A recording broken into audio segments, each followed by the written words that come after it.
बिस्मिल्लाहिर्रहमानिर्रहीम। सामीन कराम, आज हम हाफजा बढ़ाने का, जहन तेज़ करने का एक ख़ूबसूरत आसान अमल आपकी खिदमत में पेश करने की सआदत हासिल करते हैं। सामीन, यह अमल हर नमाज के साथ करना है।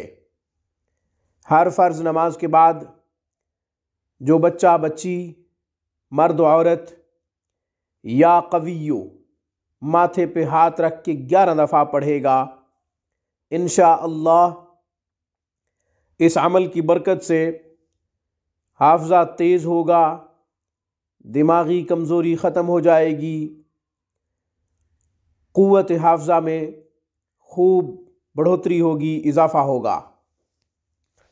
या कवियो 11 दफ़ा हर फ़र्ज़ नमाज के बाद माथे पे हाथ रख के पढ़ें। आसान अमल है, चंद सेकंडों में ये अमल हो जाएगा।